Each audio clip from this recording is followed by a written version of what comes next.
ഒരു ഇലക്ഷന് മുമ്പ് മണ്ഡലം പ്രസിഡന്റ്മാരെ മാറ്റുന്ന കേട്ടിട്ടുണ്ടോ? ആ മണ്ഡലം പ്രസിഡന്റ്മാർ മുഴുവൻ എനിക്കെതിരായി. അത് കഴിഞ്ഞിട്ട് എല്ലാം കൊണ്ട് ഞാൻ ആ പ്രിയങ്ക ഗാന്ധിയുടെ വണ്ടിയിൽ എന്നെ ഒന്ന് കയറ്റാൻ വേണ്ടിയിട്ട് ഇവരെ എന്റെ അടുത്ത് നിന്ന് 22.5 ലക്ഷം റുപ്യ വാങ്ങി. DC പ്രസിഡന്റ് അന്ന് വിൻസെന്റ് ആയിരുന്നു. അപ്പൊ ഞാൻ പറഞ്ഞു ഞാൻ തരില്ലെന്ന്. KPC വന്നിട്ടുണ്ടല്ലോ പൈസ അറിഞ്ഞപ്പോ എന്നാ പിന്നെ ചേച്ചിയുടെ കാര്യം സ്വന്തം നോക്കി ഞങ്ങളാരും ഉണ്ടാവില്ല എന്നെ ഭീഷണിപ്പെടുത്തി. ഇലക്ഷൻ സമയത്ത് നമ്മൾ എന്തും പേടിക്കണല്ലോ.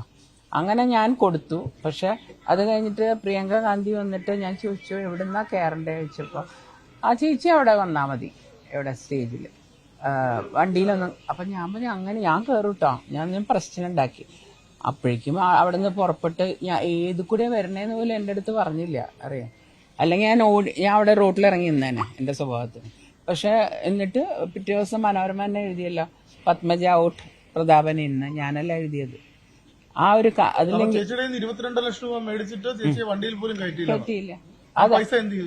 അതൊക്കെ അവരോട് നമുക്ക് ആക്ഷേപമുണ്ടോ ആ പൈസ അവര് വേറെന്തെങ്കിലും വക മാറ്റിയെന്നൊരു? തീർച്ചയായിട്ടും അതൊന്നും. കാരണം KPCC ഫണ്ട് കൊടുത്തു ഞാൻ പിന്നെ അറിയണത്. അവിടെ 10-12 എന്തോ കൊടുത്തു. എത്ര ചെലവായി? അതൊക്കെ അവരോട് ചോദിക്കണം. ഇവരൊക്കെ നല്ലോണം എഴുതി വെച്ചിട്ടുണ്ടാവുമല്ലോ. എല്ലാവരോടും പറഞ്ഞിട്ടുണ്ട്. ഞാൻ സോണിയാഗാന്ധിക്ക് ലെറ്റർ അയച്ചിരുന്നു, രാഹുൽ ഗാന്ധിക്ക് അയച്ചിരുന്നു. കാണാൻ പറ്റിയില്ല. സുധാരേട്ടന്റെ അടുത്ത് പറഞ്ഞു, എല്ലാവരുടെ അടുത്തും. സുധാരേട്ടൻ മാത്രമാണ് എന്നോട് ഇത്തിരി ആത്മാർത്ഥമായിട്ട് പെരുമാറിയിരുന്നത് ഇത്രയും കാലം. കാരണം എന്നെ സ്വന്തം ഒരു അനീതിരമാരിയുള്ള ഒരു സ്നേഹമായിരുന്നു സുധാരേട്ടനെ വിട്ടു വന്നപ്പോൾ മാത്രമാണ് എൻ്റെ മനസ്സൊന്നൊന്ന് ആടിയത്.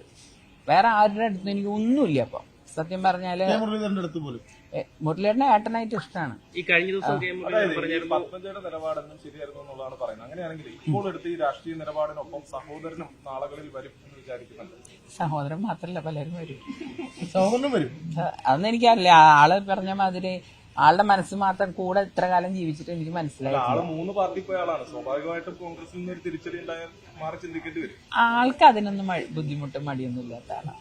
തൃശ്ശൂരിൽ സുരേഷ് ഗോപിക്ക് വേണ്ടി പ്രചാരണത്തിന് ഇറങ്ങും. പാർട്ടി പറഞ്ഞിറങ്ങും.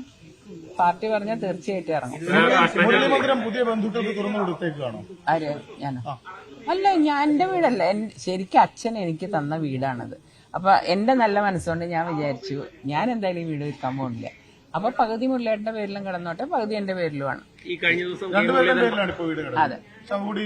അതെ, കാരണം ഞാൻ വിചാരിച്ചു മുരളിയേട്ടനെ തൊഴാൻ വരുമ്പോ ഒരു വേറെ ഇതിലേക്ക് കയറി വന്നു തോന്നണ്ട. എന്നും അനിയത്തി എന്നുള്ള നിലയിലുള്ള ദൗർബല്യങ്ങളാണ് എന്നെ ഇവിടെ കൊണ്ടെത്തിച്ചത്. ഈ കഴിഞ്ഞ ദിവസം കെ മുരളീധരൻ പറഞ്ഞു ഒരു BJP-ക്കാരുടെ ജൽപ്പനങ്ങൾക്ക് മറുപടി ഇല്ല. അതെന്താണ് തിരിച്ചും പറയാനുള്ളത്? എനിക്കൊന്നും പറയില്ല. എന്റെ ചേട്ടനെ പറ്റി എനിക്ക് അറിഞ്ഞൂടെ. നാളെ ഇപ്പൊ വേഗം മാറ്റി പറഞ്ഞോളും. തെരഞ്ഞെടുപ്പ് പ്രചരണത്തിന് ഇറങ്ങിയാൽ കൂടുതൽ വോട്ട് കിട്ടും, അവരിറങ്ങണമെന്നാണ് കരുണാകരന്റെ പഴയ ശിഷ്യനാണ് ഉൾപ്പെടെ രമേശ് ചെന്നിത്തല ഉൾപ്പെടെയുള്ളവർ പറയുന്നത്, മുരളീധരൻ പറയുന്നത്. അതെ, പിന്നെ എന്തിനാ എന്നെ പേടിക്കണേ? എന്നെ പറ്റി പറഞ്ഞുകൊണ്ടിരിക്കണേ. എന്നെ അങ്ങ് വിട്ടേക്ക്. ഞാൻ എന്റെ വഴിക്ക് രാഷ്ട്രീയ പ്രവർത്തനം നടത്തിക്കോളാം.